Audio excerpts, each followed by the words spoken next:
And we now move to our friend who we met in Davos, Switzerland, the crypto champion, Arifa Khan. Arifa, welcome and thanks for being with us. You have a new endeavor that I'm very interested in. I've read a lot about it, Himalaya Capital. Tell us what's going on with that.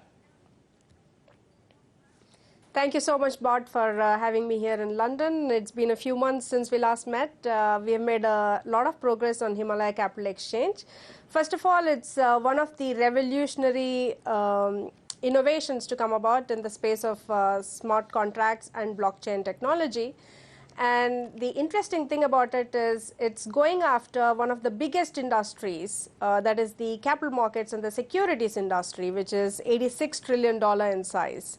And second, it is aiming to take at least some of the revenues away from the investment banking fees when investment banks get mandates to do initial public offerings. So the process we are going after is the security issuance process, which is done by companies around the world. Every entrepreneur, if he has to be successful, he raises public capital at some point of the company's life. And when he goes to the public markets, he has to mandate an investment bank and pay about 7 to 10% of fees from the capital that he raises from the market. So we are taking this process and we are saying now with the new tech stack, we don't need investment banks to do the matching of investors and companies, which are issuers of securities. Algorithms are perfectly well positioned to do this. And we can also do value transfer, which is what the blockchain is eminently positioned to do. So combining these two together, automation of investment banking and the smart contract technology, which can seamlessly transfer digital value and digital currencies between issuers and investors, the IPO process can be replicated on a smart contract run stock exchange. Now, lo and behold, you have a global and borderless stock exchange which does not distinguish between geographic boundaries, which does not distinguish between entrepreneurs from one country and the other. Of course, you have regulation to take care of, and we are starting somewhere. We are starting in Switzerland, but we aim to go across the globe to most important securities jurisdictions, and we aim to democratize the process of capital raising for the common man. So this is as mainstream as blockchain can get, and this will be the project that will have the Midas touch, because this project aims to touch the people outside of the crypto economy, the investor in a London stock exchange, for example, or the Dalal Street investor, and the companies which are small to medium enterprises in remote corners of the globe.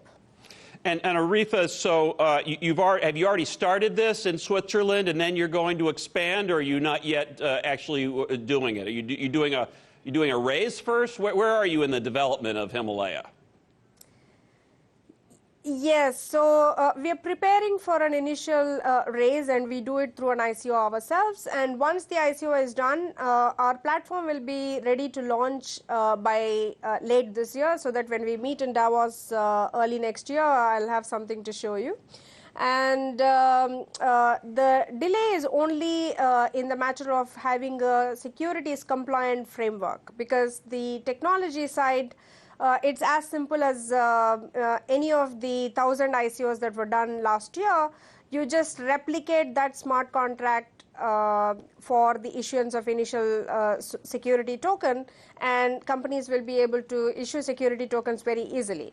So what we are spending time on is building that compliant framework where the companies can custom build the securities they're offering, and they can define what securities they're issuing. So that has some intense legal work behind it.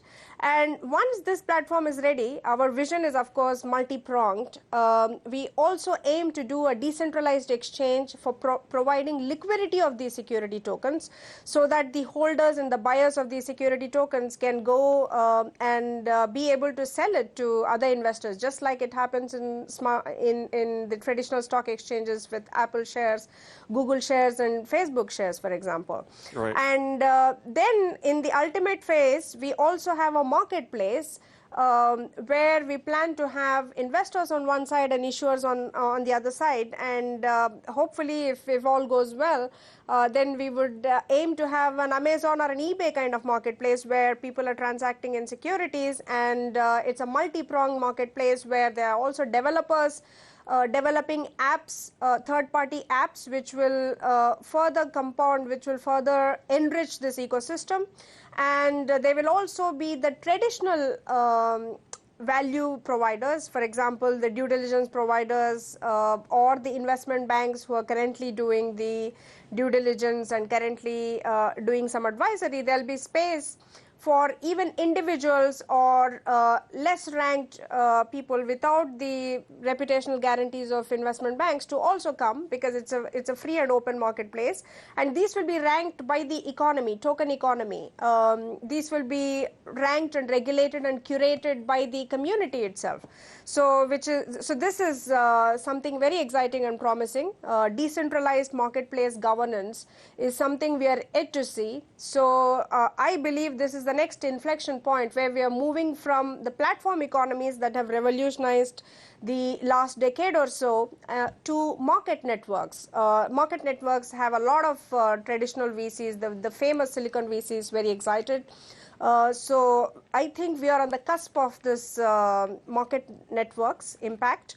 And by the end of this decade, I think the next set of winners are all going to be owners of market networks. Yeah, well, it certainly is exciting, Arifa.